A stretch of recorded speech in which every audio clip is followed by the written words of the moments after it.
of loneliness and misery and suffering and unhappiness, and it's all over much too quickly. The question is, have I learned anything about life? Hello, everybody. Zane Zunokami here, your host for this episode of the podcast, joined in with my studious co-host, Louis, that Mexican with a K, a.k.a. Was it Louis Sando in the Lambo? Yes, I think that's what I started saying recently, if memory serves me correctly, because it's been too long, Louis. How the hell have you been? I'm doing pretty well. Thanks for the intro, Zane. How are you feeling? I'm feeling old, Louis, and I'm not going to tell you the same thing that I've stated before the cameras were rolling. But for other elements of why I feel old, this passing weekend, I was actually able to meet up with a bunch of old friends from 10 years ago because we just had our 10-year high school reunion.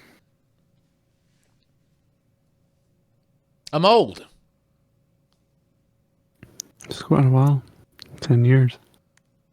More reason why I'm old. My friends, like, so many are parents now, and I mean, you're one of them as well. Friends who are parents, and like, you know, they got kids who are like 5 and 6, and I'm just like, you know, whoa, where's the time gone? So, Indeed, time flies. Yeah, well, I think honestly, COVID has made time fly even faster than the speed of light. Not literally, of course, but metaphysically. I mean, so when you really think about it, and we're starting off the show with a tangent already. When you really think about it, Louis, time is nothing but a construct made by human beings.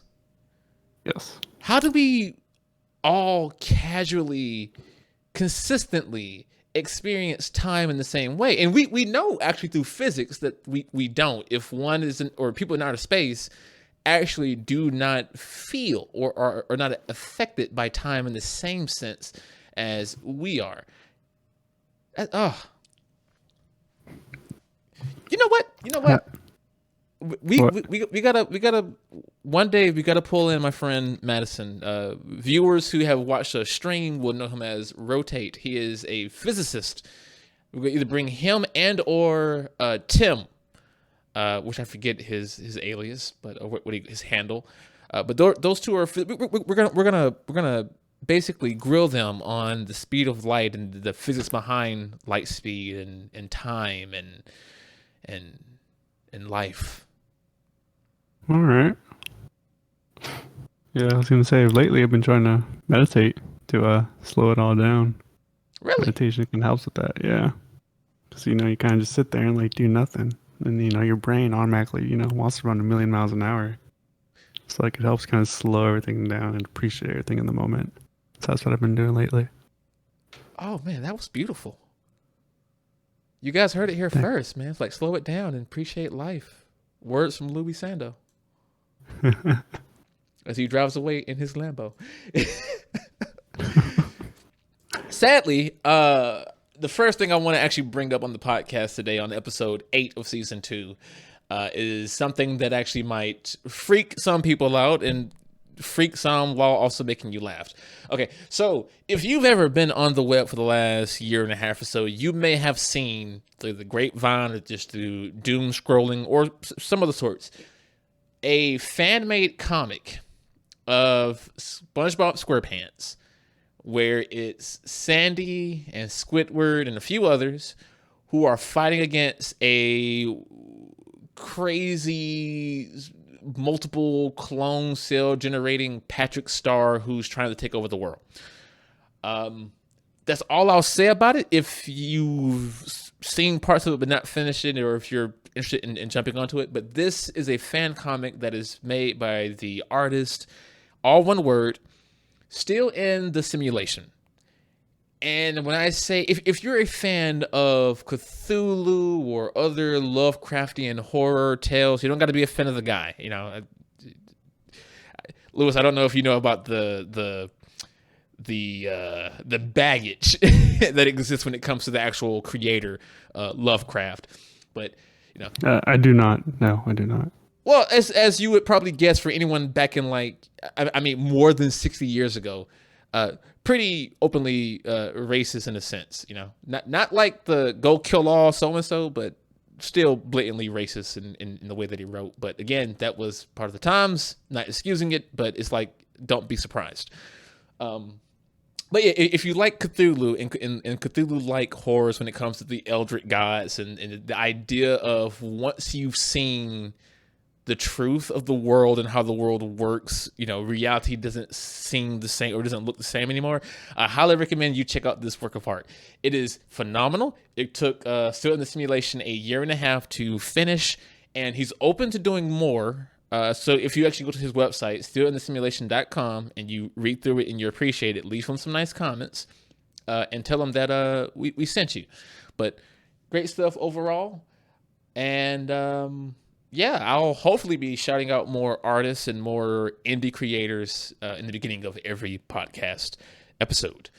But moving on, since we're on the topic of creatives and, you know, creative artistes, artisans of their craft, have you heard the news about Scarlett Johansson?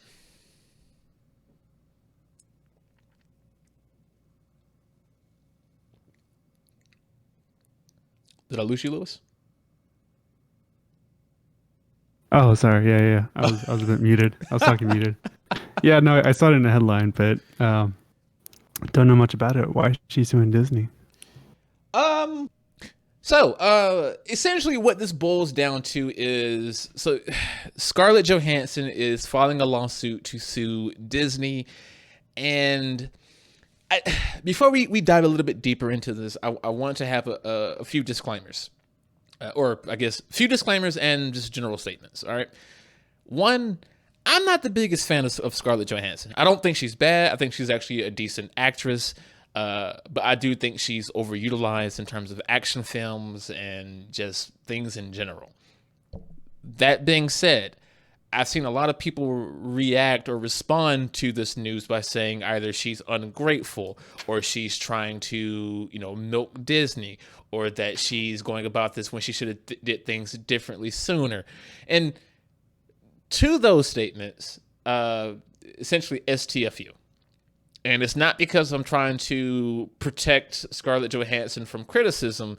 It's just that if you actually look into some of what's going on, she has every right to do this. So the lawsuit asks for $50 million in damages.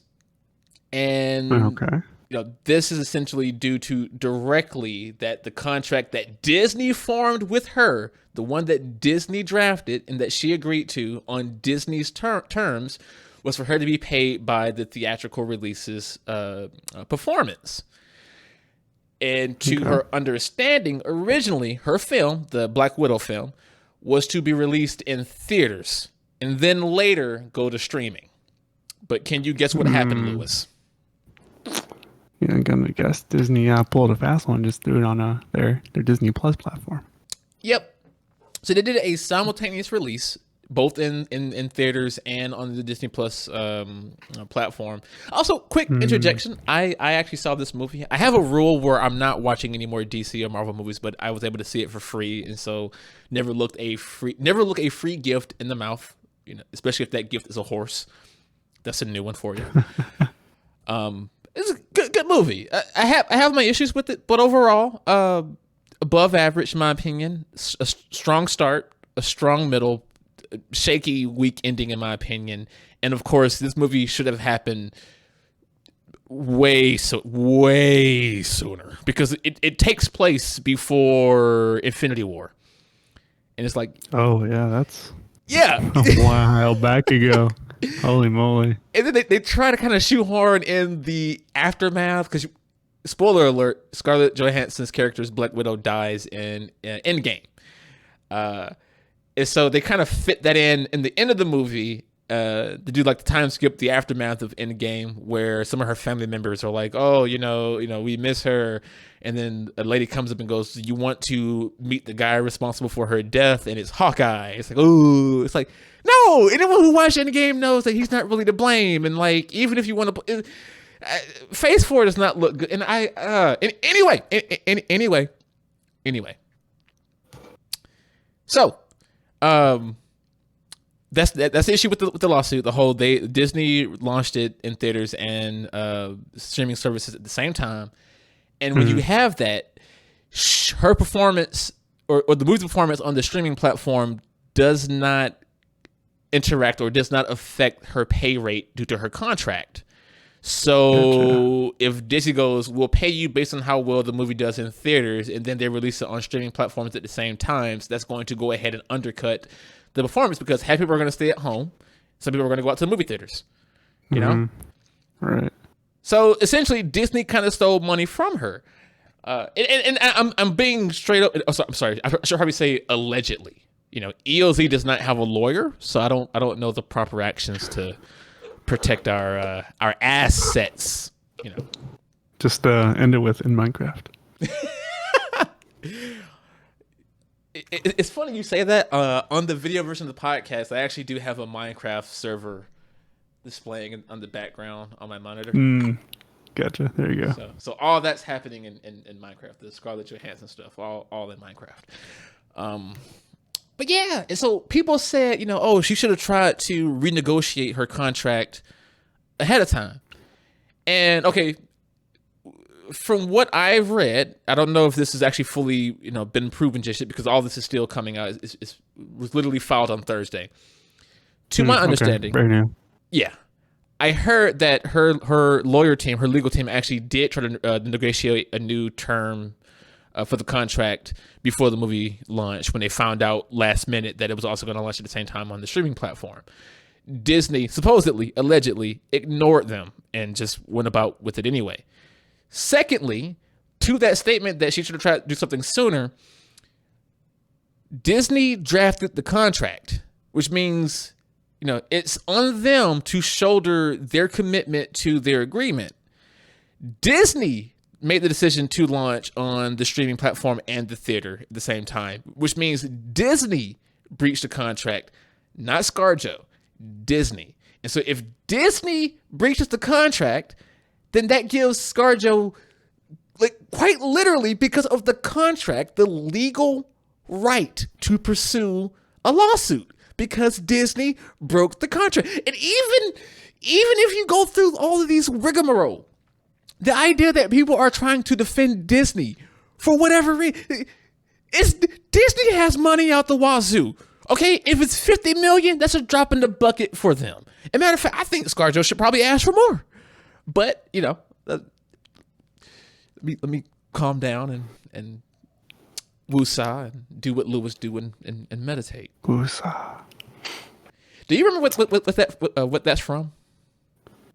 Oh man, I forget the name, but yeah, I remember the scene. Bad I forget Boys. the name of the movie. Bad Boys. There Yes, you go. Martin Lawrence and Will Smith. Yeah, no, that'll be interesting as well. Just to see where that could go, because I see more and more, well, companies just going the streaming route now. Yeah. And I don't know if you remember or you were like privy to a lot of this conversation, but like in the beginning of the COVID lockdowns, when they shut down a lot of businesses and etc., you know, the movie theaters took a big hit. RIP AMC stocks, by the way. And one of the massive discussions for this was like, do entertainment companies such as Disney, Lionsgate, Warner Brothers, etc., do they have an obligation to still try to make innovative moves that would still help movie theaters? And some people say yes. And I'll tell you right now, the entertainment company said, hell no. So to see these actions continue in this way to the point where now you have actors who are, you know, having their contracts breached and are going to take legal actions for those ramifications is really striking. And this comes after, you know, 6 months ago where you had people like Christopher Nolan, Martin Scorsese, and other prominent directors going, do not put my movie on a streaming platform. My movie is designed to be seen in a theater, in the theater format on a theater screen. Do that. Don't do on a streaming platform. And of course, whatever company that they were working with put it on their streaming platforms anyway. Like, yeah, I could see that being a little bit offensive. You go compress or create all this audio, Dolby Atmos, surround sound, and then just being compressed the heck out so it could be delivered to people's home, through people's home internet connections, right? Yeah. So all that quality is basically just lost down the pipe. And it's also funny though, because I look, I would not consider myself a movie buff, a movie critique, a critic, someone who but I am a fan of movies. My mom used to work in a movie theater, and I could see free movies as a kid. When I got older, I worked at AMC and saw free movies, and I watched I love movies. And I personally felt that around the year of about maybe 2008 going forward, there was a weird shift in the movie industry around actual critics, reviews, and personally, not to call myself a snob, I'm not a cinema snob, but I feel like a lot of people's reviews on movies weren't about the art anymore. It was just about how fun was the movie. Did the movie make me feel good? And, those are actual great things to take into consideration when you consume a work of art. But you got to keep in mind, if a movie's actual goal is to make you feel bad, like a sad movie or a what do you call it? A tragedy or a dark comedy. Like a Joker type movie or something. Yeah.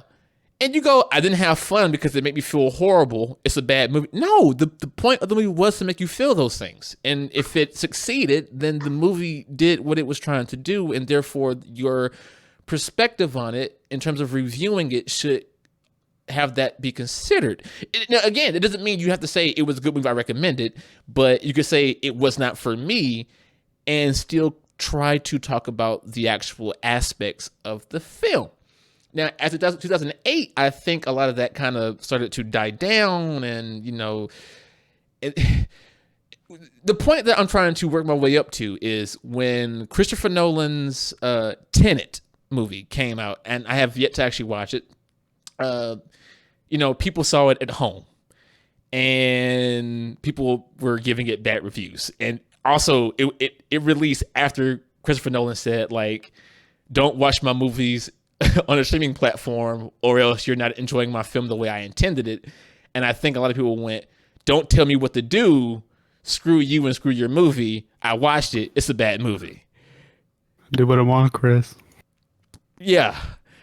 And so I think this conversation or these monkey wrenches in the film industry is needed to try to kind of help get out of some old stale blood and get in some new fresh blood, rethink the medium, bring in some innovation, and kind of just take another look at the artistic pieces that is movie and movie-like material. So I do think you can have films that are designed around movie theaters, but I also think easily you could have work of arts that are designed around streaming at home. I've not yet watched it yet, but Bo Burnham's Insider, is that what it's called? I've not heard of that one before. You know what this reminds me of though? It reminds me of that trend in games where the graphics keep getting better and better and better, but the stories are just kind of it's the quality of these videos gonna get better and more crisp and all that. But how's the plot of the movie? Maybe you could develop more in that. I like to use Minecraft as an example. The game with some of the crappiest visuals, but it's still pretty fun open sandbox and one of the most popular games in the world. Maybe you could switch it up in that realm and not focus so much on just the fidelity of it all. It would make streaming at home a lot easier too. They don't focus on quality so much. Absolutely agreed, man. And actually, speaking on the Minecraft bit, I would. If someone has played Minecraft in the past, but you've never gone deep into it, there's actually a lot of lore in Minecraft. Hilariously as it is, there is.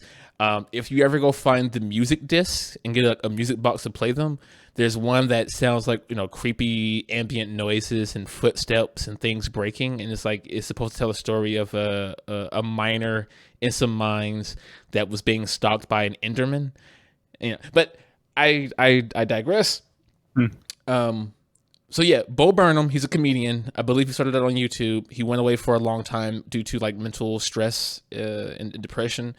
And he created a special that is currently on Netflix called Bo Burnham's Inside. And he filmed this entire special with just himself and his camera in his apartment, I believe, or his house, one of those.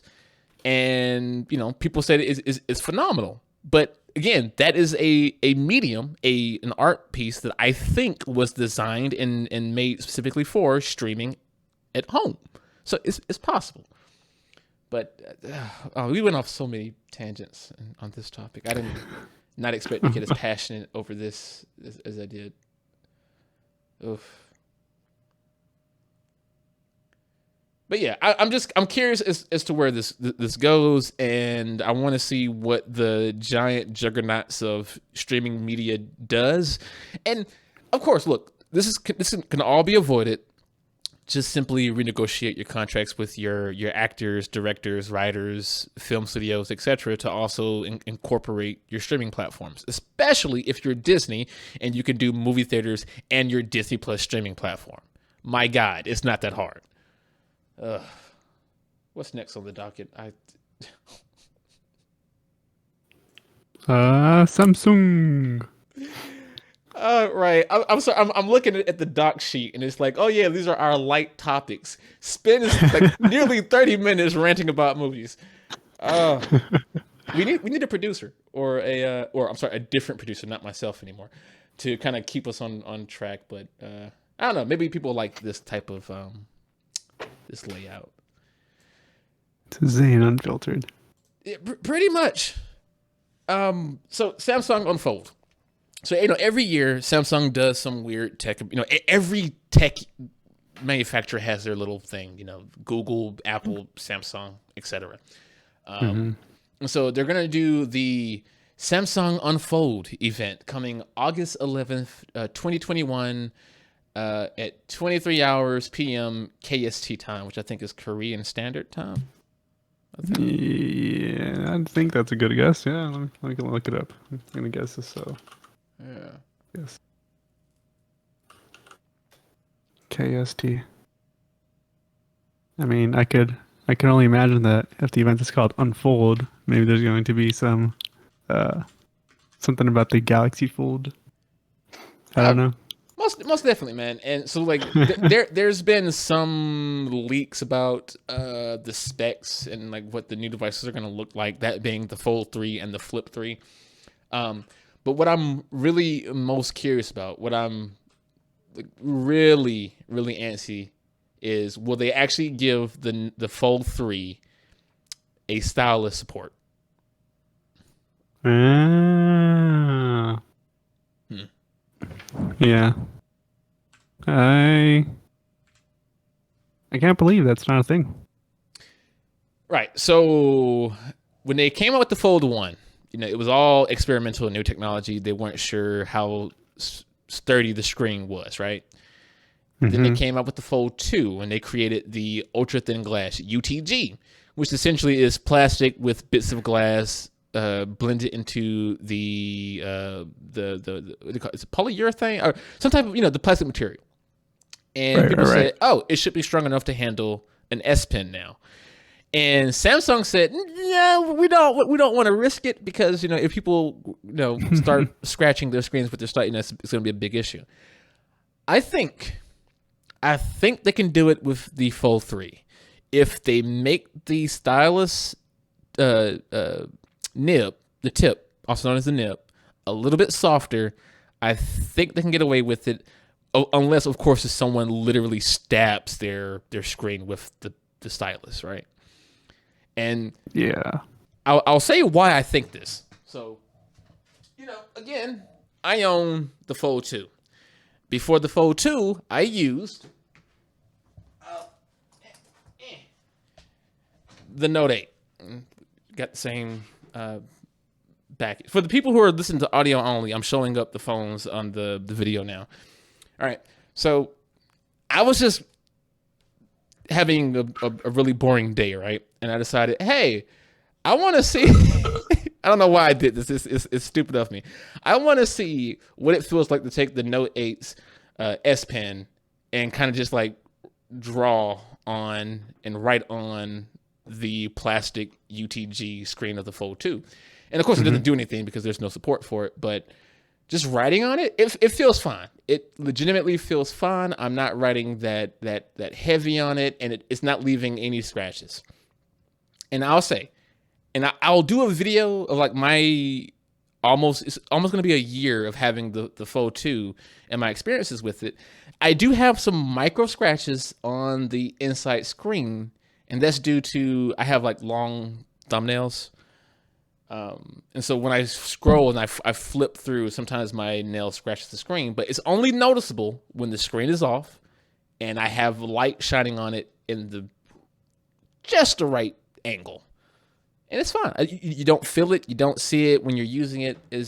I do not think the stylus will be that much of a problem unless, again, you're like a child with a crayon or chalk and you're just like forcing that bad boy on the screen. So it should be possible. It should be doable.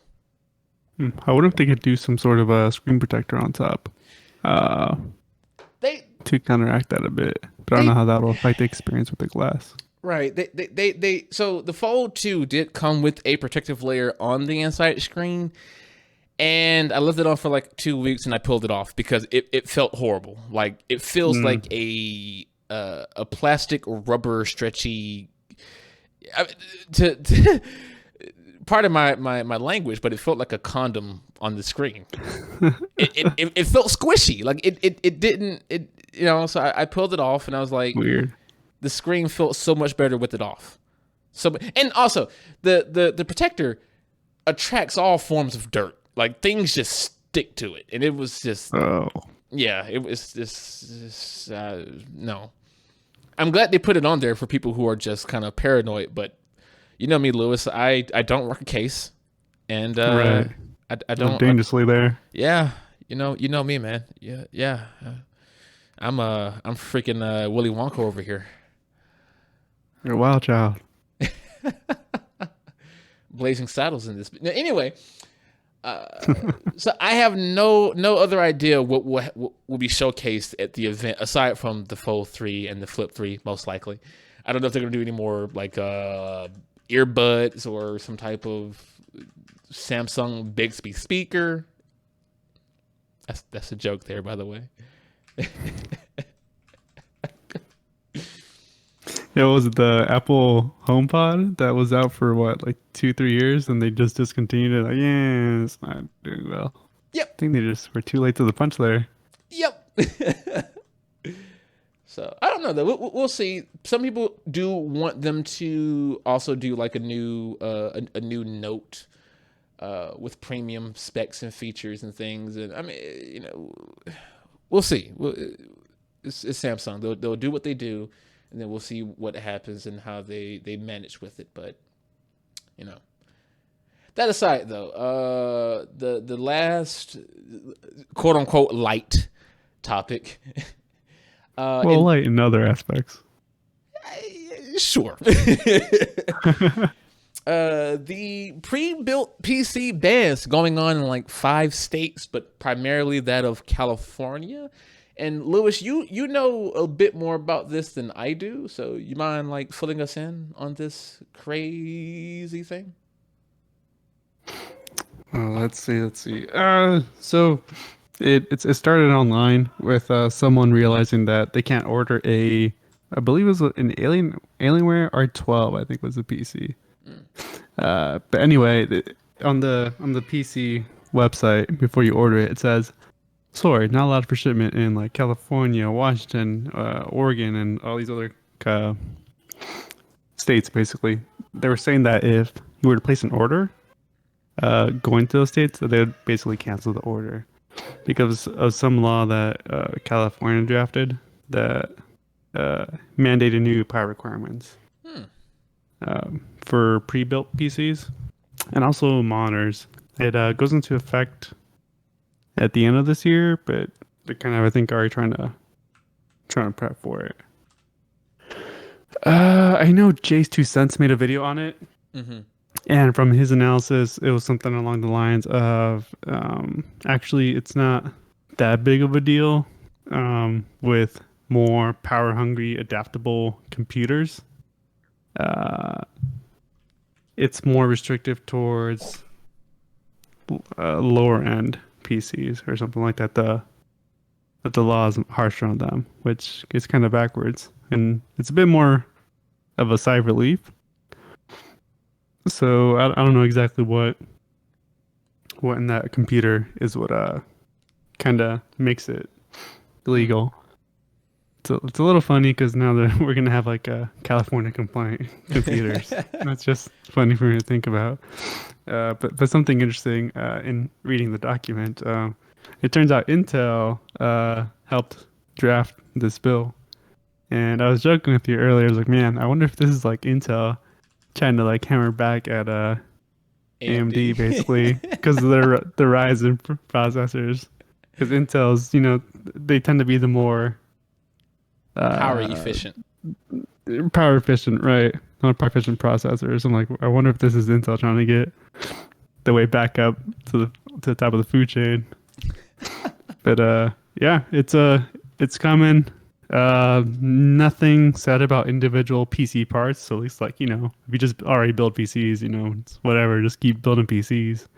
And if you're already buying pre-built PCs, well, odds are you're probably not even going to know what's going to happen. You're just going to have some sort of like extra Energy Star sticker, most likely from the state of California or Washington or what have you. Yeah, so those PC boys don't have much to worry about. Oh man, that's a t-shirt. PC boys. PC boys. Yeah. Funny enough though, the console boys have no restrictions on their devices. We should start a merch shop and have PC boys and then console boys, and also PC girls and console girls as well, and like see which sells more, and then be like, oh, the whole PC versus consoles, which actually has a very interesting topic later in the show. All right. One last thing I want to throw in there is the law was drafted to target the idle time, the idle temperature consumption, or the idle power consumption of these devices, of PCs, not necessarily their maximum consumption. So that's the important thing to note. Oh, okay, that makes yeah. Okay, yeah, that's it's not as bad, right? Yeah. So that's what's being targeted. Also, funny fact that I also found through it was from Linus Tech Tips, but I can't remember if it was a video or if it was in one of the WAN shows. I think it was one of the WAN shows. So turns out these type of laws actually exist already in other countries, in a similar type of form or format, right? So according to Linus, he has stated that he did not realize he's not allowed to buy certain or most Dell PCs in Canada because Dell has yet to be certified with their power consumption things in Canada, and it's been like that for a while apparently. And Linus stated he didn't know why he never noticed, and then of course Luke replied in with, "Well, yeah, because you build all your PCs." Well, yeah, that, and he probably also browses the Dell.ca website. I don't even know if there's Dell.ca, but just the Canada version of it, yeah. Yeah. So, essentially, me trying to say that there are a lot of headlines on certain sites now that are just like, oh, this is the end of PC gaming, and oh, this is the end of owning a high-powered PC. No, it's not. As Lewis stated earlier, the current restrictions won't really target anything massive, and even then, it's not going to target people who build their own PCs.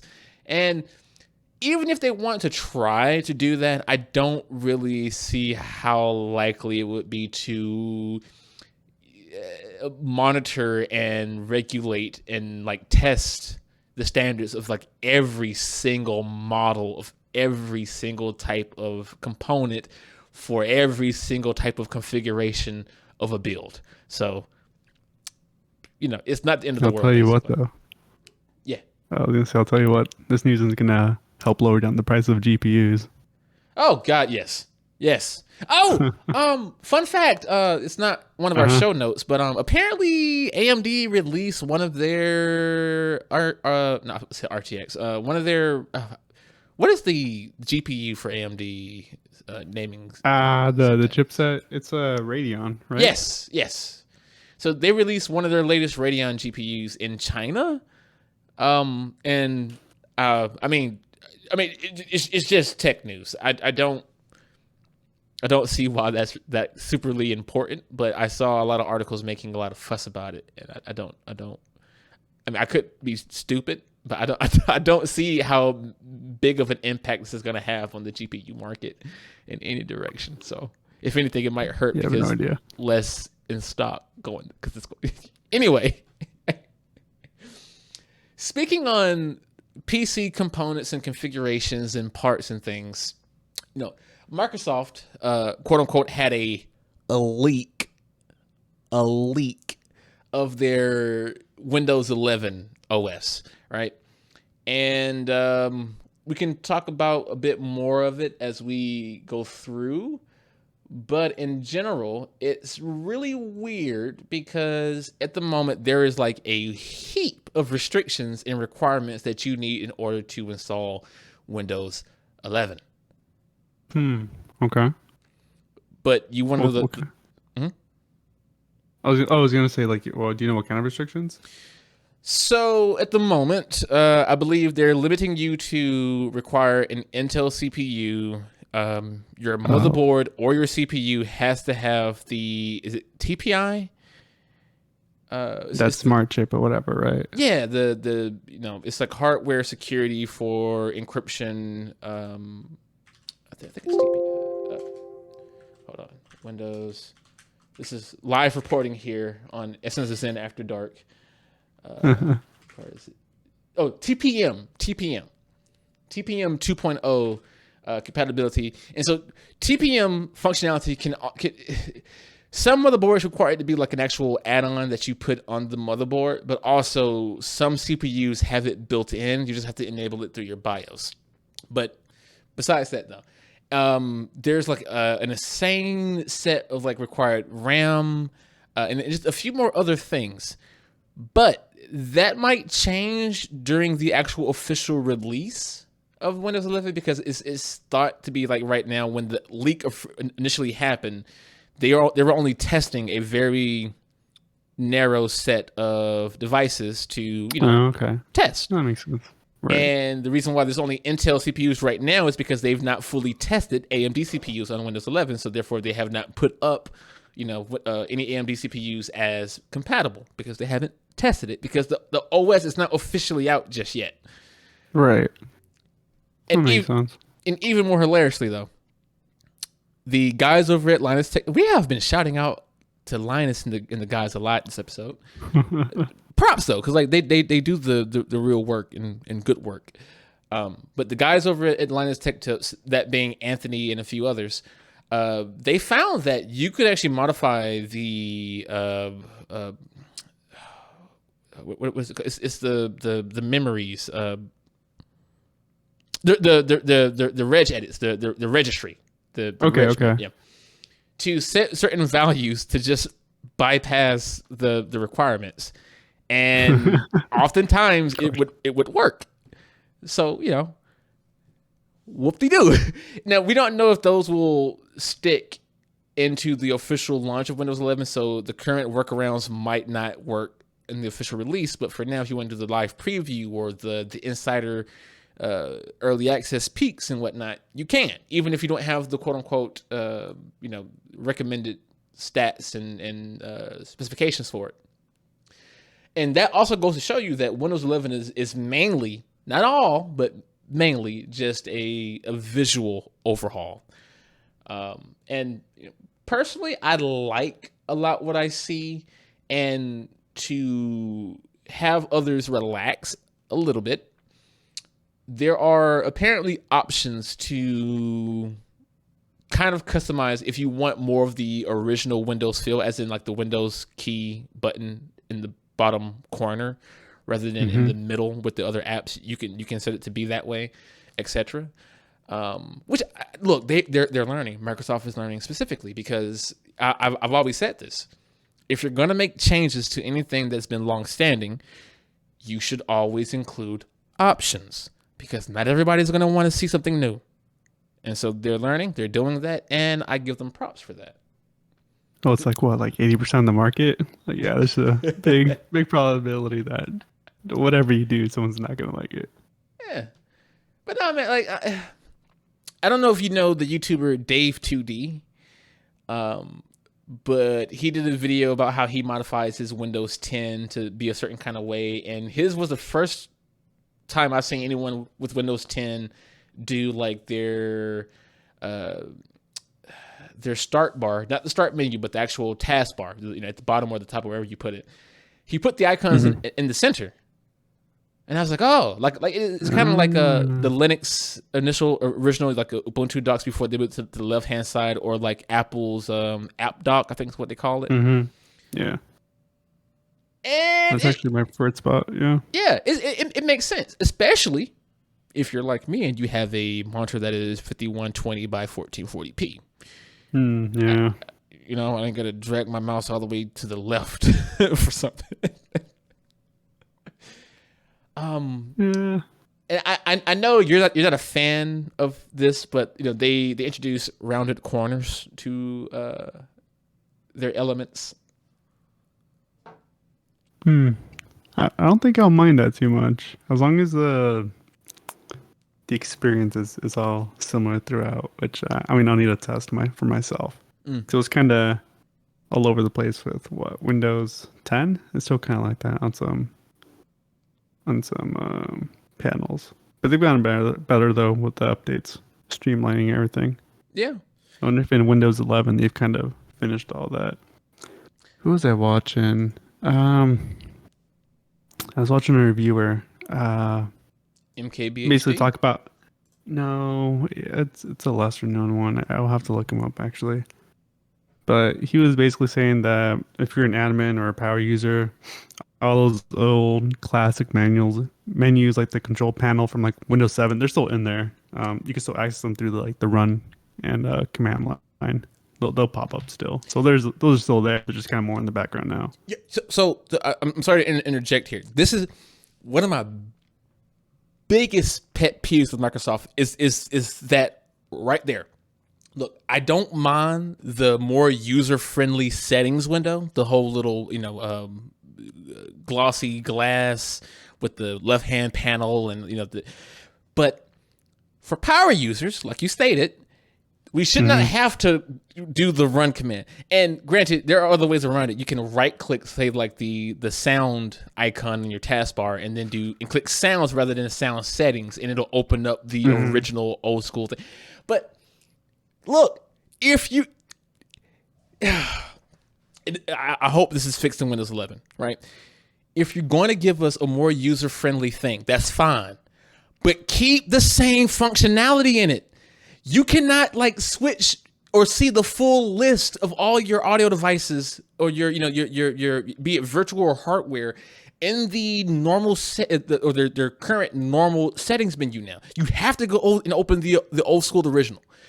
If you just implement the same functionality, even if you redecorate it, you dress it up, make it a little bit more friendly on the eyes, if I can still access those things, thank you. But for whatever friggin' reason, they decided to just not include that ability to do so. Yeah, it's just hidden in the background. We're just forgotten. Oh, it was a Chris Titus. Chris Titus Tech is where I found that. Shout out to Chris Titus. Chris Titus. Yep. Oh, sorry. I would hope that the listeners now would know my saying or our saying when it comes to Microsoft. Oftentimes, it's like 2 steps forward and like 10 steps back. But I'm hoping that Windows 11 is actually just really good. Coming from a guy who enjoyed Windows 8 with the attempt to fuse, excuse me, the touch functionality of tablets into the main desktop experience of the OS as well. They seem to be correcting and fixing a lot of what they attempted in Windows 8 with Windows 11 as well. And again, having it be optional, so you can enable and it'll actually change and spread out the elements for you to be more finger touch friendly. And I'm like, yes, that's good. That's good, because it gives people like me the ability to do that without being forced onto people who don't. Ugh. Right. Well, I mean, at least Windows is working on the touch aspects of that. I've heard rumors that Mac is as well, but I'll believe it when I see it. And we got the touch bar. That's about it. So, tangent moment. Have you seen what? It was either Linus or Marquez or somebody, I don't know. But like the idea of, so you know the Apple's new M1 chips, their ARM processors? Yeah. So, they have the same chips in the MacBook Pro, the MacBook Air, and the iPad and the iPad Pro for this current / new generation of devices, right? Okay. So if we know that the M1 chip is capable of running things like Final Cut Pro, why don't they just bring Final Cut Pro to the iPad? Why do they purposely lock out a lot of Pro features from the MacBook Pro that the iPad can also run? Because, they're just about as strong as one another. I was going to say it's probably user experience. I don't think they've done much work with touch controls, and I think that's where they're lagging behind. I think maybe if they do that, they might be able to port it to iPad. But I think that's one of the bigger reasons. Until they implement touch, I think that's their decent reason. Once they do, then I'm going to, call them for what it is. I'm like, all right, now you guys are just trying to squeeze out people here. Ring them out further than they own. And it's actually a really good point, because I know the new iPads and whatnot, they have the ability to attach to their smart keyboards, and you can use mice with them, and they have the whole what did they call it? It's when you get near something, the mouse automatically attaches to it or what. I hate that feature, by the way. I wish it was toggleable. Maybe it is. I'm not sure. I haven't played with this Snap 2 on Windows. No, it's toggleable on iPad. Oh, yeah, I don't know. Yeah. So, and that's why. So people say you can, because Apple have been pushing the iPad to be like a computer replacer for some. You can plug it into the USB-C and put it on an actual bigger monitor, like the Apple monitor. You can connect mouse, you can connect keyboards, and you can use it like a computer. It's like, okay, cool, because the iPad is powerful enough to do that. But you still refuse to not, incorporate any of the Pro toolset that you find on the MacBook Pro, which, fine, because as you stated, a lot of those programs may not be optimized for a touch environment, even if someone is using a mouse on the iPad. You still want it to be available for touch, right? Okay, cool. So if we know the iPad has the same chip as the MacBook Pro, when they have very similar power output in that regards, why the drastic price difference? All right. At that point, it would just be a touch panel. Yeah. You'd be paying them to take out the keyboard and add a touch panel.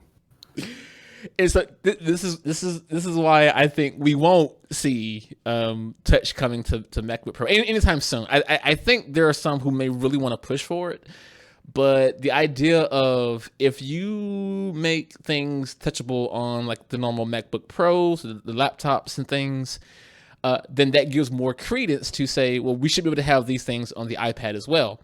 And if you have those things on the iPads as well, more people would just buy iPads rather than MacBook Pros. They will save some type of money and then just be able to move everything to the iPads, and that will undercut a lot of what Apple sells.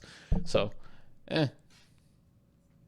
It's also why I think iPads continue to have iPad OS and not just go Mac OS. But again, that's conspiracy theories and yeah.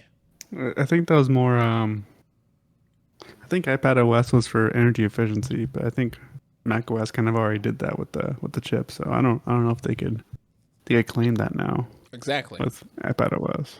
Yeah. But cool stuff.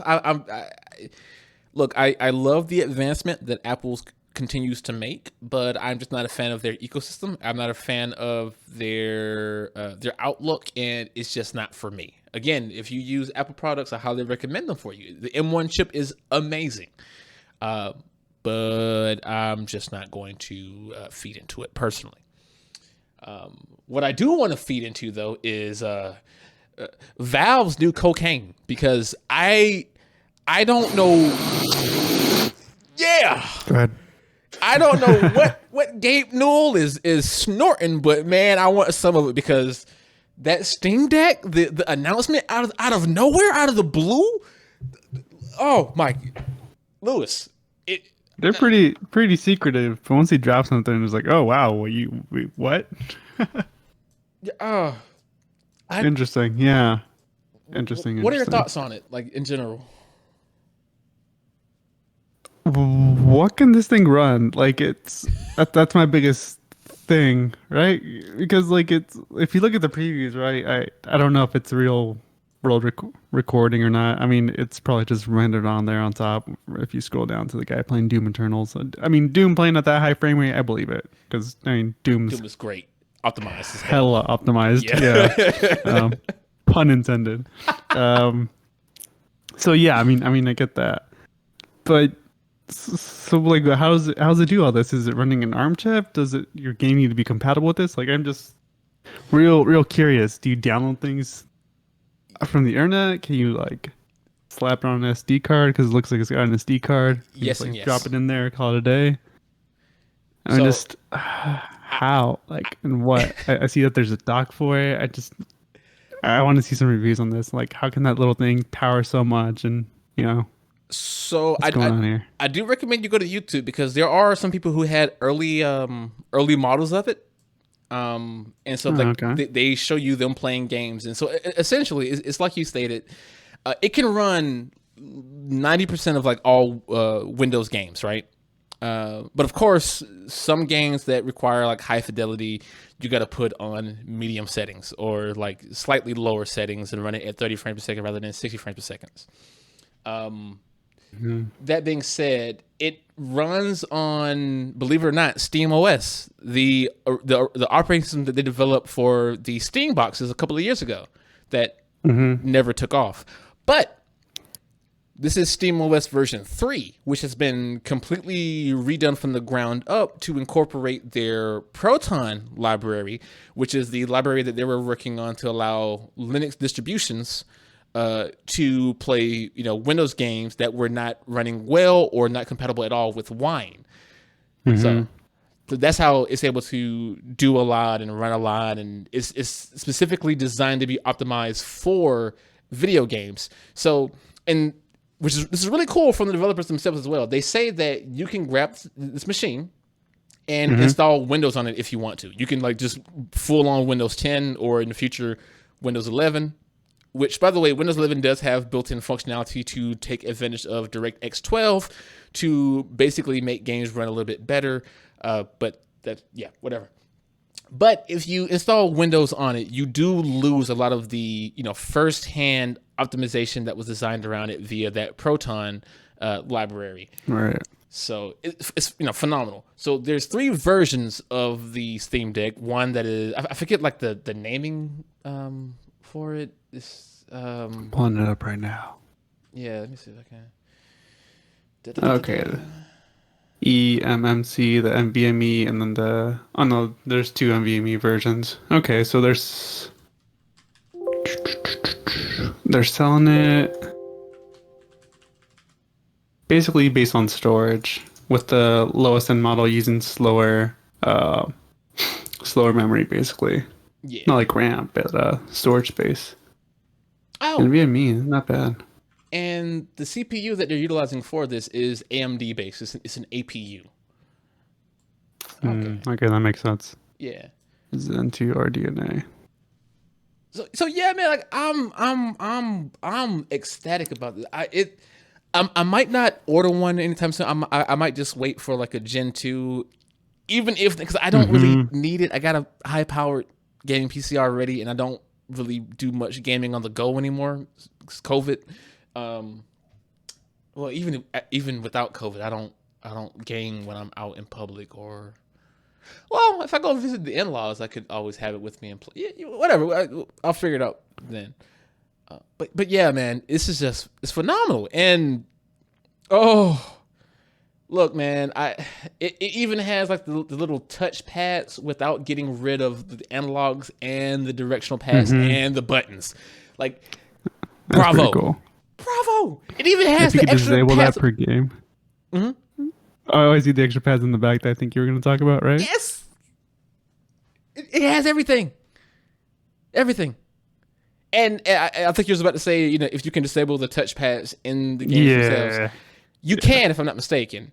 But you can also map them to do very specific functions. So, say you want to have, like, in a first-person shooter game, you want your D-pad to do like quick, weapon change, shift selection, yada yada yada. But then you want left trackpad swipe up to, I don't know, do melee or whatever, or to pull up the map or something. You can do that. So it's not all. It's just like the Steam controller. You can literally program functions and macros. What I'm looking for, macros onto the device. Oh yeah, that software was amazing. The controller, I don't know. I think it needed another analog, and I'm glad that they added another analog onto this. Yeah. Like, that's saying it directly.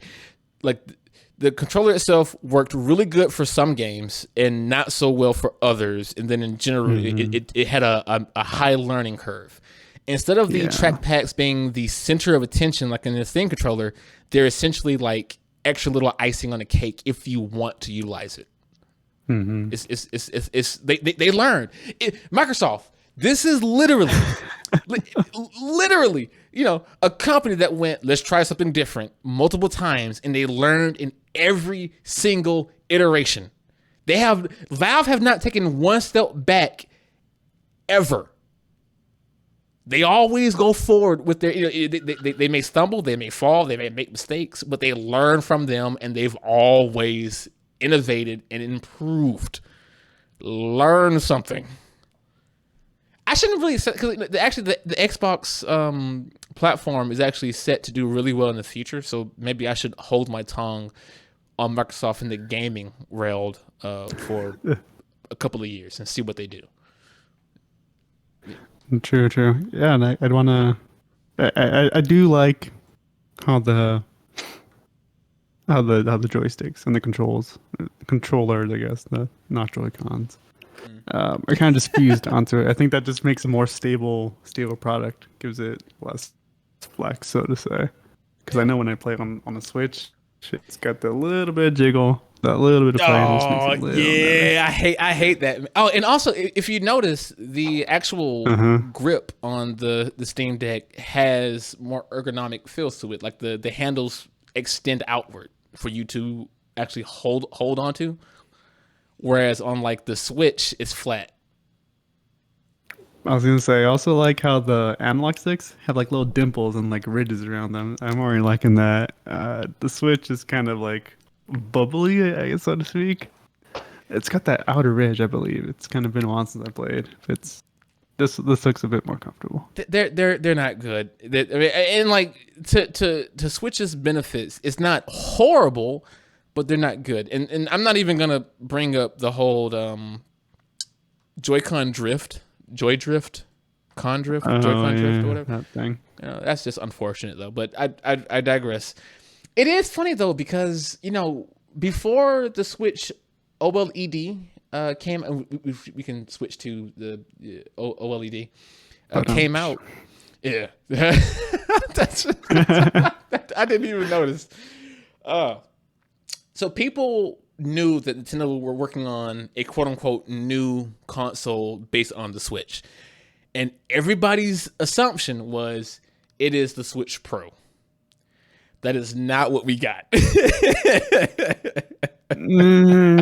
Yeah, it's not much pro about it.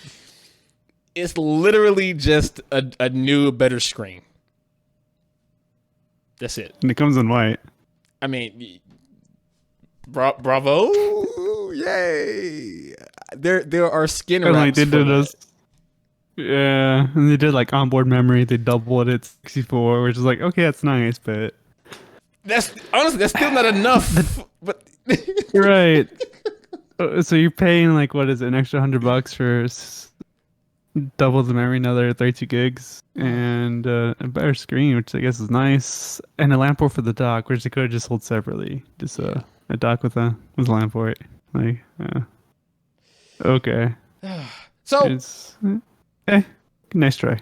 yeah, but this actually might be big brain moves on the Nintendo side, and I will explain why, because I am personally still very disappointed in this reveal. I'm honestly just still disappointed in general, but that's me personally.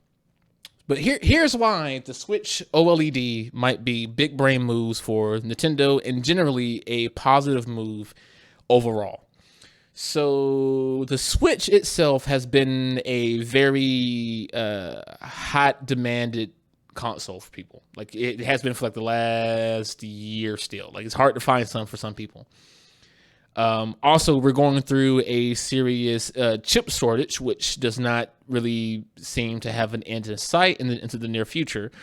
And as such, a lot of pricing for things have skyrocketed.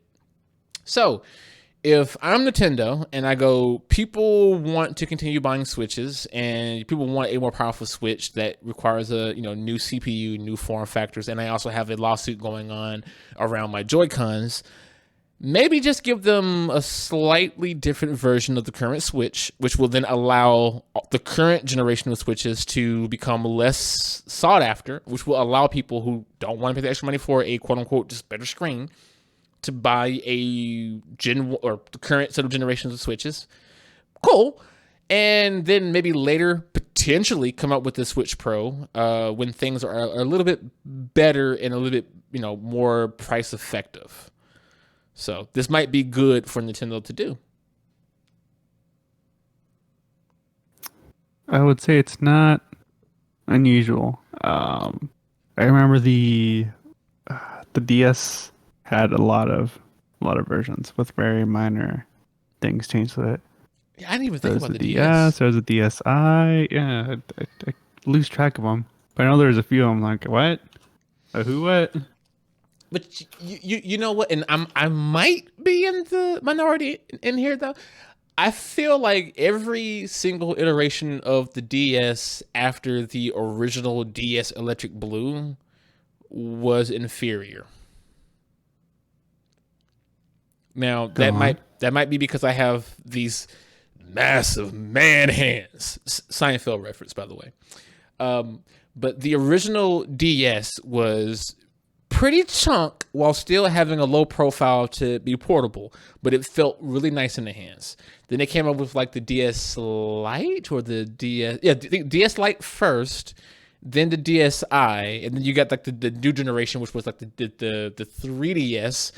And they basically created the form factor to be this really oval, small things. And while pocketable, for me, when I played it longer than like 40 minutes, I would develop cramps in my hands because, I had to, it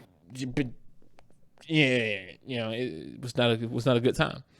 So for me, the original DS Electric Blue is the most superior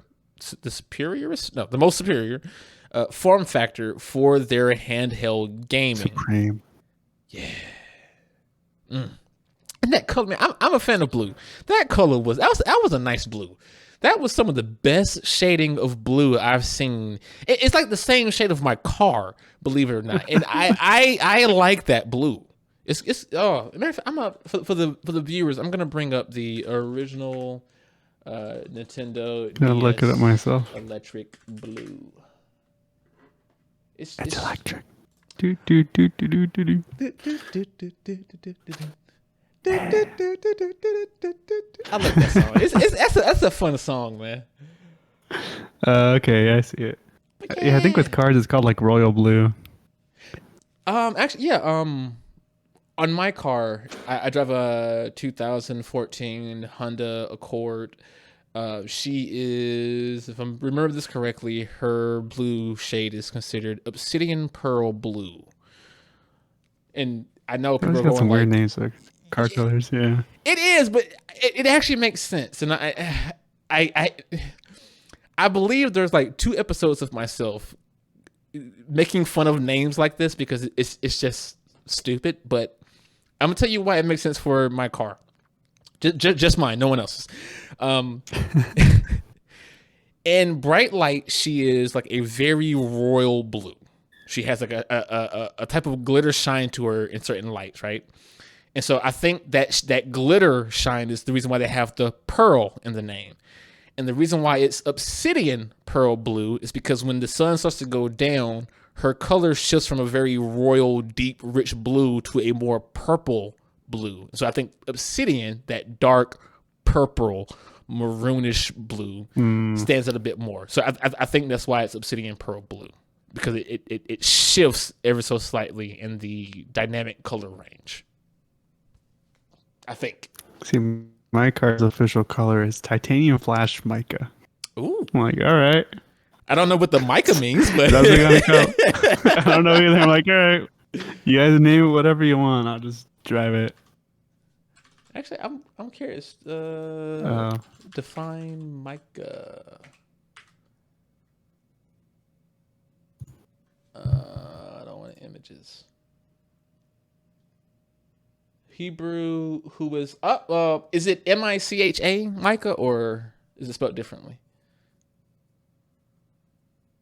Oh, I have no idea. I just remember reading it on the sticker, and it kind of just was so weird. I'm like, huh. All right, I guess I'll remember that because it's just so weird. Okay, because if it's M-I-C-H-A, then it could be the Hebrew meaning, which stands for who is like God. So it might be saying It's you're M-I-C-A. Oh, M-I-C-A? Okay. Yeah. Okay, a little less. The car's brown. Oh, okay. Say mica, any of the group of chemically and physically related aluminum silica minerals common in indigenous and metamorphic rocks. So yeah, okay, it's based off of the minerals, which is like a brownish gold. Okay, Yeah. that makes sense. I mean, it's like you start off with titanium, like metals, and then you throw in the minerals, and then the silicone, and then aluminium, and yes, I say aluminium. I'm not British, but I like saying aluminium. Aluminium. Now, looking at the Nintendo DS, I came across a picture of the Nintendo 2DS. You remember that thing? That's stupid. Yeah. It looks like it has. So it's funny that you say that, because to me it looks like it has like a giant forehead. That's the impression I get when I see it. What do you think about it? I think it's like a wedge of cheese that does not look comfortable to actually play. It's just stupid. It's stupid. It's the whole point of the DS line is to be portable, and the 2DS does not even fold. You can't put it in your pocket. You got to put it in like a little pouch and then put it in your backpack. Just make the same form factor of the 3DS, and then just get rid of the 3D feature. It's not rocket science. They really took the 2DS thing literally, where they just flattened it out. Doesn't let you fold or anything. Give it another dimension. Nintendo is known for look. I can't say much because Nintendo makes bank, right? They know what they're doing. But personally, the 2DS design is stupid to me. And following that fact, what was it called? The Switch Lite. Yeah, the Switch Lite. Also stupid. Like, Oh yeah, it's similar. Yeah. just why? It's just why. And even when you come to the functionality, the Switch Lite, you can't even plug it into a TV to do large screen. Like, I'm sorry. The second It could have been a moneymaker right there. Sell it separately, let you upgrade later, give you an upgrade path. But nah, you gotta just toss the whole thing out.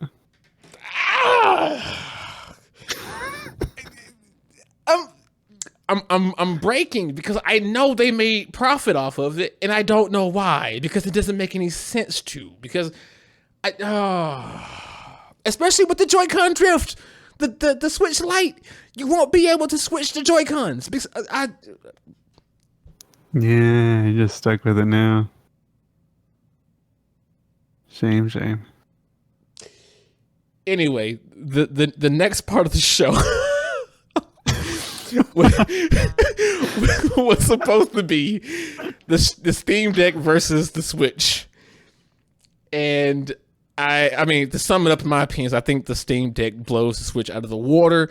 But then again, the Switch is not trying to do the same thing that the Steam Deck is attempting. So I mean, it makes sense.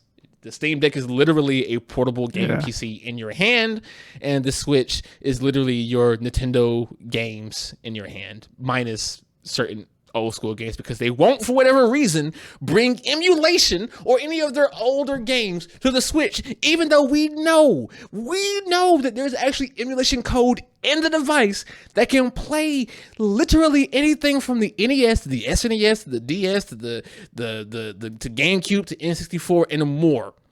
But they won't. Whatever. I'm done with Nintendo, man. You know what else? It's kind of in pieces. One Piece? Framework laptop. Oh yes. Yeah, the Framework laptop. Yeah. It's kind of a good thing though. It's in pieces. Can I explain this one, Zane? Go for it. No, wait, you want me to, or you want to go for it?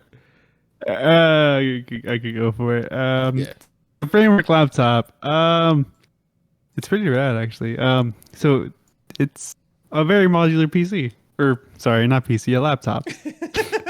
So it's basically a PC builder's wet dream. Basically, it's a laptop you could upgrade with these like modules provided by the company Framework. It's pretty neat. So far, you can only swap out 3 modules. Most people, I think, opt for a USB-C. 4. Yeah, that I was think 3. it's 2 on each side on the bottom. I think. Well, anyway, like on top of the modules that you could swap out, which are basically your ports. Like if you need to use an HDMI port but don't need it all the time, you could buy an HDMI thing and then just swap it out for another USB port. You can easily open up this laptop with the included tool, which is basically a screwdriver and some sort of like a prying tool. Basically, you could pop in and like swap out the memory, swap out the battery, which is super rare nowadays. You can't swap out the motherboard, but you do have the ability to get the motherboard out and then just kind of run it independently. They have yet to release the schematics for the motherboard. I believe Louis Rossmann had something to say about that, right, Zane? Yeah, so I don't know why they couldn't release the schematics. Yeah, there's a video out there on the Louis Rossmann, almost said website, the YouTube channel, where he talks about how he had a conversation one-to-one with the CEO of Framework, but it was off the record for security and, trade secrets reason, essentially, I'm assuming. And Rossmann's statements were, the CEO gave him legitimate good reasons as to why the schematics are not out in the open. And since their conversation, though, however, Framework has shifted a new policy stating that if a repair shop reaches out to their support and requests the schematics to do repairs, they should be, or they will be willing to give the repair shop the schematics to do said repairs. But they just won't be open for the general public, which, makes some sense maybe if it's related to either deals with manufacturers for those modules or just due to what might be related to wanting to keep your secret sauce from other prying hands.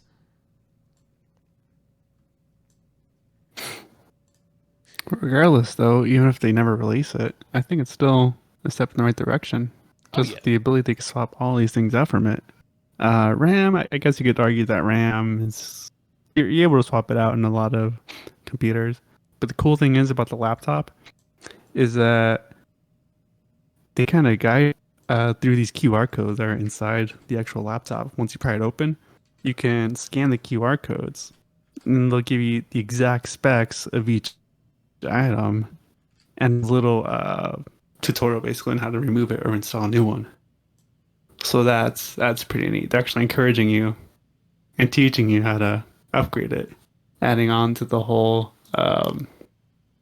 DIY network of people who like to, keep their things living. It's a win for right to repair in my book. Absolutely, man. I am. Look, I really wish I did not buy my current laptop because I would like to buy one of these now. Not to say I don't enjoy my beautiful little baby over here. But I want to support Framework, honestly, because it's literally everything that I've ever wanted in a laptop. So I might just it's wait. Like form factor too. Yes, it's about the same size as like a MacBook Pro or a MacBook Air. Actually, no, Pro, or somewhere in between. Pro, I think, yeah. Yeah, and it's lightweight, and it's everything about it is just phenomenal. And I don't know. So you mentioned earlier about being able to swap out the ports that you require, the ports that you need.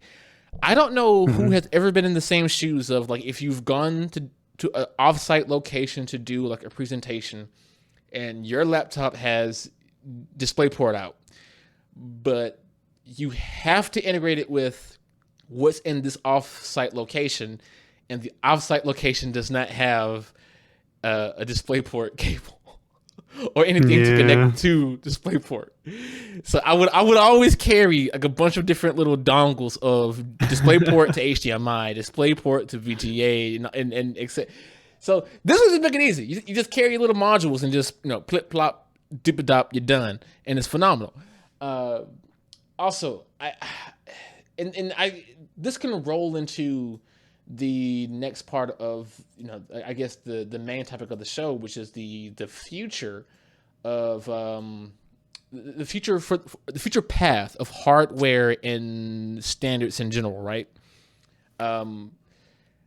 I don't think any big time manufacturers is going to, at least not anytime soon, try to do what Framework is trying to do, because ultimately this will undercut a lot of their sales. If you can fix your laptop, there is no need to spend an extra $1,500 on a new laptop when something breaks. I don't know if the viewers and listeners, about 4, 5, 6 months ago, my Surface Book had a battery that started to expand because the battery was getting old and it started to bulge out my screen. It required me to use a heat gun in 4 hours just to get underneath that dang device to get to the battery. And the battery is essentially like super glued to the back of the device. And it's like, so if you are going to, and I think I've said these exact words when I ranted about it back then. If you are going to tell me that it is a danger to mess with the battery that's inside my device, well, don't glue it to the damn device, because I mean, that's even more dangerous when you try to replace the. So essentially, they don't want you to replace it; they want you to buy a whole new damn device. That's the point of the reason why that exists. So I can imagine it's also a pain to like take out for recycling as well. Yes. Like, yeah, I don't. Yeah. The next time we do an episode, we'll talk more about recycling, because I think it's a really, really big thing that we need to put more focus onto in the future. Because small mini tangent, There is so much discussion on the use of power and power draw, and this is why the California Act that we talked about earlier when it came to high-powered PCs and low-powered PCs and power efficiency. The reason why it is because we consume so much power and there's so much waste. So a lot of that can also go into how we do recycling, and how we recycle can also create waste and be eco-friendly and etc. We could do so much with just simple recycling. We can save a lot of power, we can save a lot of energy, we can save a lot of waste, and we can basically reuse a lot of things if recycling was a bigger topic or a bigger focal point within not just our country, not just within our society, not just within our culture, but just worldwide and led by industry giants. But because it's not the most profitable approach, no industry giant really wants to give to a rat's excrements or the backside of a rat's, focus onto it. So, yes, recycling is big and important. But even if big companies don't take up what Framework is doing with all these modulated pieces and the repair portions, if you are a manufacturer, say like Lenovo, which is pretty repair friendly in retrospect or in comparison to other manufacturers, I want to see the QR code system take more precedent, because I think, you know how difficult it is to search for a model number sometimes that's something like maybe 6-7 characters long. You get multiple results. Like you get like schematic, or not schematic, you get like components for microcontrollers at the same time as things that go inside actual laptops or computers, or even electrical engineering. It's weird. So and even Chrome, I don't use Chrome anymore, but I had the chance to use it on a certain device, and I found out that if you right click on a web page, and it's also in the nav bar, Chrome allows you to make a QR code for websites now. Oh yeah. I forgot about that ability. So let's all just welcome and embrace QR code generations and QR code labeling on devices and components to help it easier to track down, because I don't want to shop in Amazon all the time for my components. I, for one, welcome our QR code masters.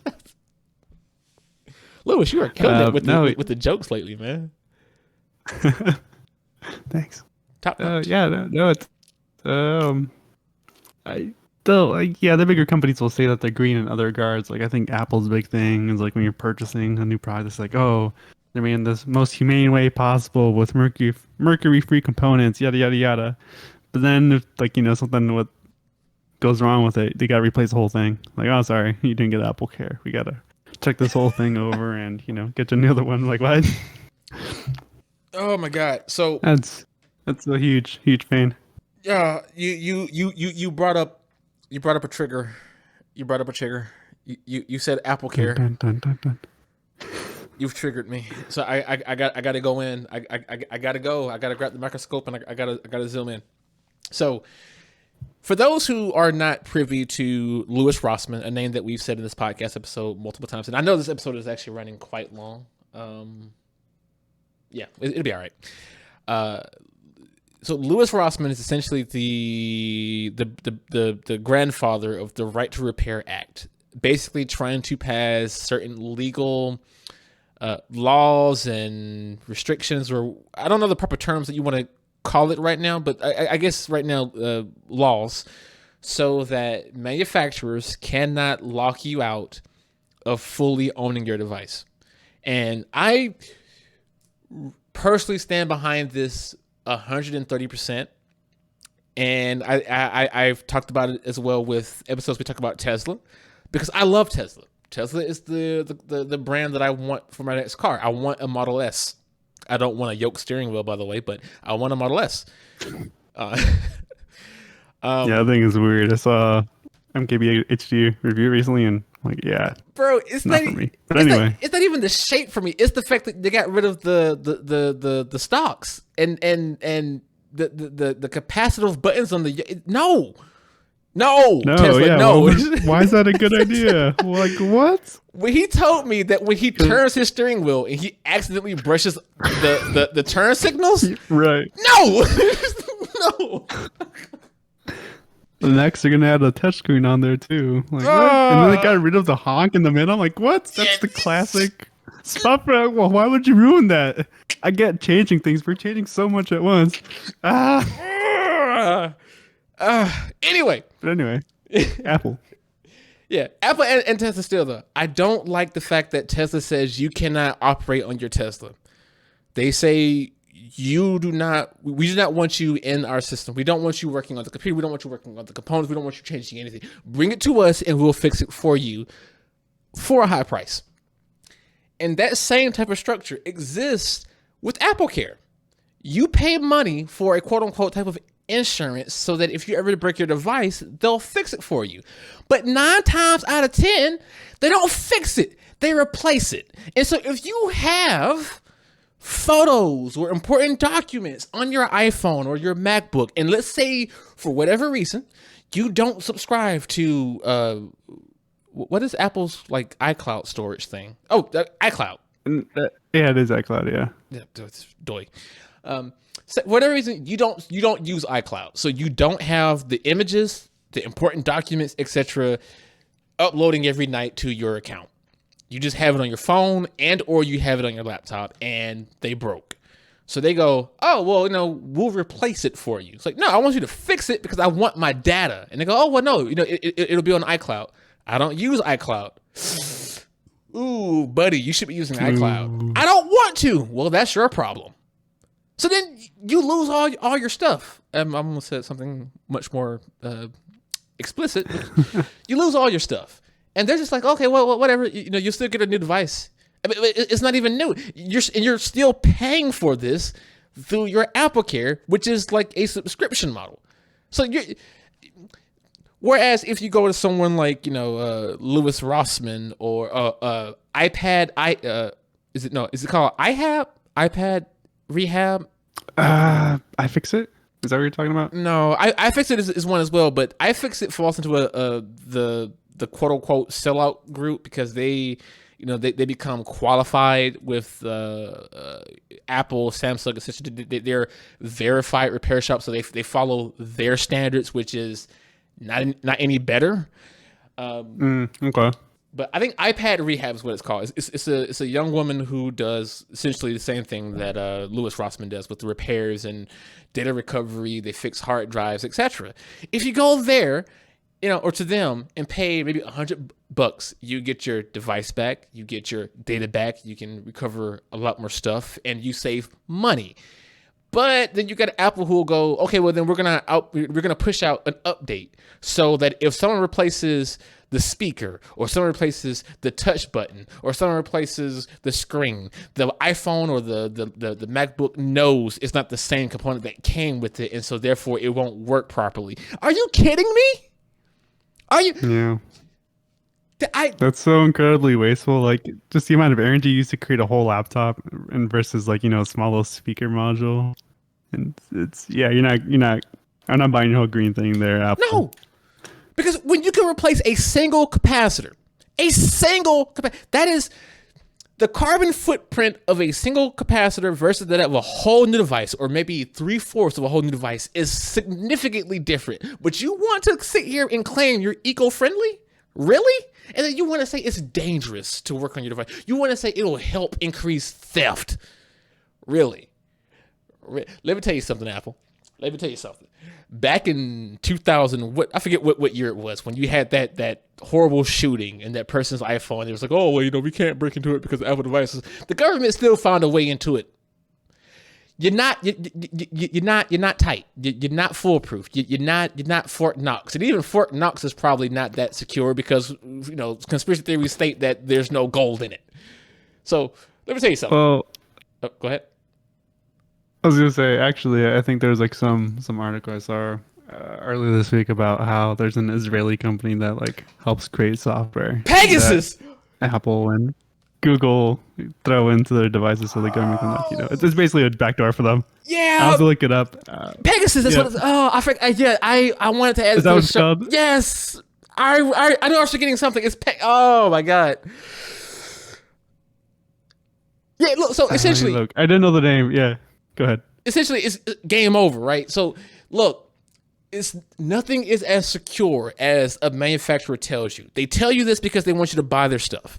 And in all honesty, I still congratulate and I commend a lot of the security efforts that Apple puts into the devices. But a lot of the excuses that they make for the sake of security is just BS. It is. Absolutely. Especially after this thing came out about Pegasus, and essentially if you are infected, you're already infected, man. You get a whole new device. Oh my.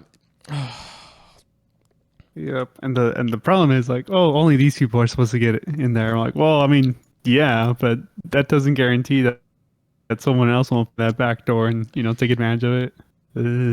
Yeah. So I don't want to keep you too late, Lewis, or the listeners and the viewers, but so Pegasus is actually really important to talk about. So I will try to give what I remember and what I know. We won't go into the full research aspect. Well, maybe for a future episode, maybe. Sure. So Pegasus existed for the U.S. and the Israeli government to fight against terrorism, in the Middle East. They would use this software to try to, identify and track potential terrorists, etc. Blah blah blah. It was recently found out that the technology was utilized as well as for like big companies and to try to find like CEOs and developers to get extra information. So essentially, a device that was used to find terrorists, because there was no restrictions on it, like no one could just say, let's not use this somewhere else, ended up in places that were now looking for terrorists. All right, this is essentially what it boils down to. So, why is it that every like 2 or 3 months, Lewis, I have to get riled up about a particular topic on the podcast? It's just the way it is, man. It's things happening. Well, I mean, I guess to be fair, a lot of things happen within 3 months. It's a 3-month news cycle, That's true. I still remember, like, was it 2 episodes, 3 episodes, 4 episodes ago, where I forgot what made you mad, but you screamed in the podcast. I forgot what it was over, but. Oh yeah. I think I remember it. I remember the feeling, but I don't remember what we talked about. Yeah. Perfect quote. I remember the feeling, but I don't remember what we were talking about. Yeah, so like you're arguing, like, oh yeah, man, I got superheated. I don't even remember what we were arguing about, but I just remember getting superheated, man. I promise you, when we have merch, I am literally going to do that big book of Lewis quotes. And that's one for the book, Lewis. Oh, is there anything else you wanna bring up before we close the show out? Because we are holding these people hostage. Show me where the money is, and I'll let you go. No, I think we covered most of everything. Okay. Oh, actually, one thing I did want to ask you about. Do you think the Steam Deck, the name of it, do you think that's a bad name? I didn't know what it was. Steam. You know what I thought it was a competitor to? I thought it was a competitor to that the Stream Deck. Do you know what I'm talking about? Yes, from Elgato. Elgato, yeah, I thought it was a competitor to that. I'm like, I mean, I guess that would make sense, right? They are a gaming platform. They cater to gamers, possibly streamers. So that's originally what I thought it was. I don't think it's the best name, but I guess it'll work. Right. See, matter of fact, hold on. Let me. Yeah, I think Elgato Steam Deck. Or Stream Deck. I think is what it's called.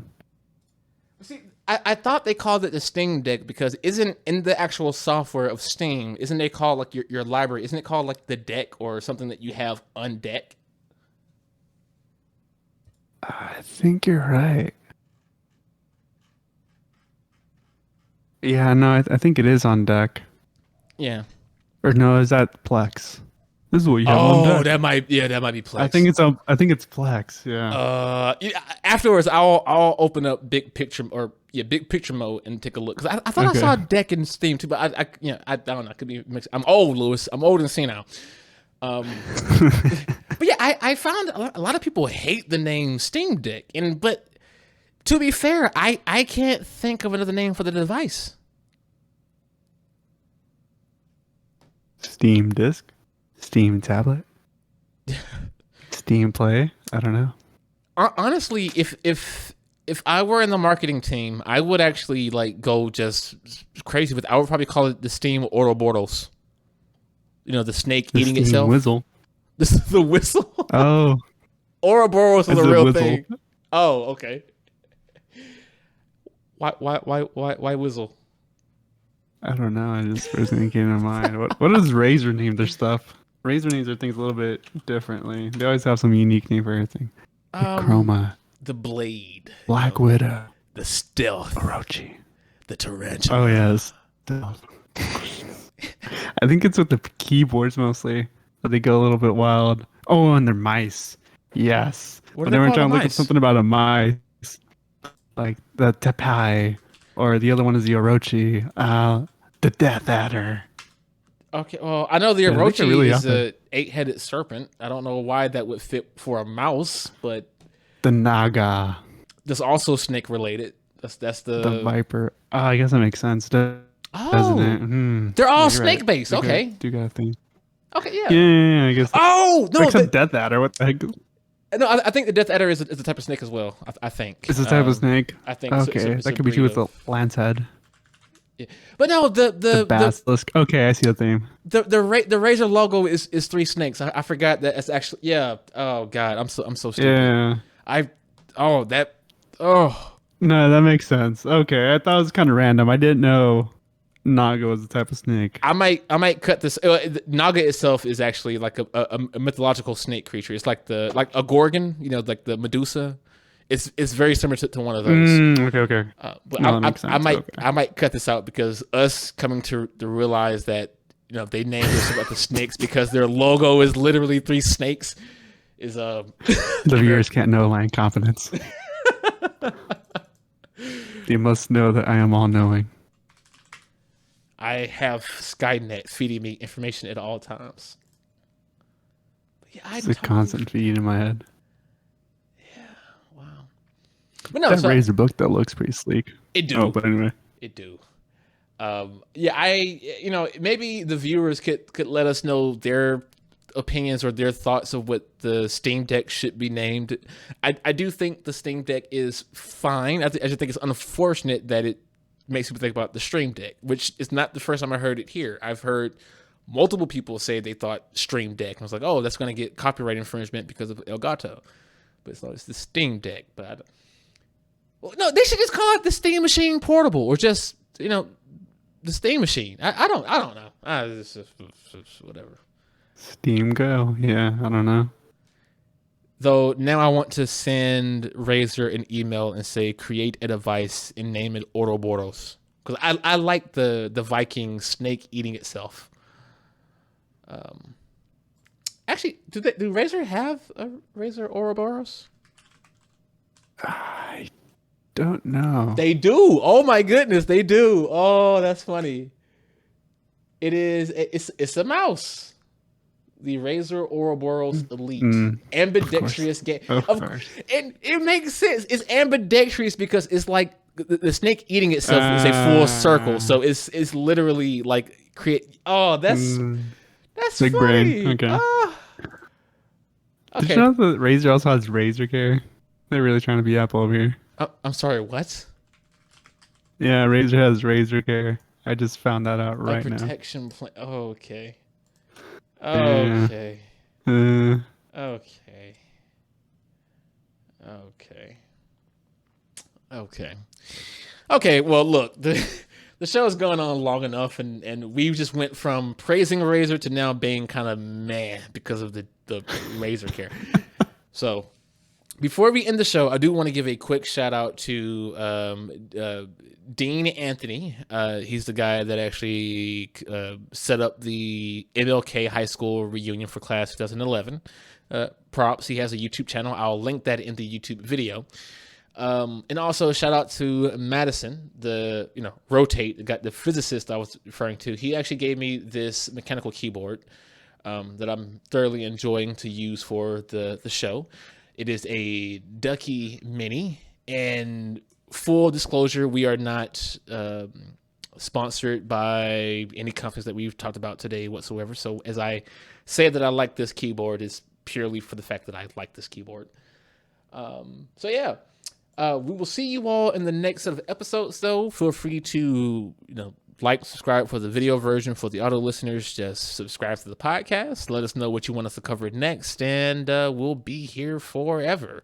Well, until the day that I die, which hopefully is not soon, because I'm getting old, and old age leads to the wisdom of death's door. I did not mean for this to go dark. I did not mean for this to go south. Lewis, save me. On the other hand, I'll be here forever. There you go. I'll be here forever. So yeah. There you go. It's because he's an android. He's gonna. All right, everybody. We'll see you all in the next video. Have a wonderful night. Stay safe. Drink water, and just let us know what you would like to see from us next. Thank you. Bye. Essence of Zen After Dark is recorded by and for geeks and nerds alike. The intro and outro songs were provided by ProLeader, who you can find at proleader.bandcamp.com. That is PROLETER.bandcamp.com. If you have suggestions for topics you want to see on the show, then feel free to drop by discord.chat/Essence of Zen and join the community and give us said suggestions. Thank you.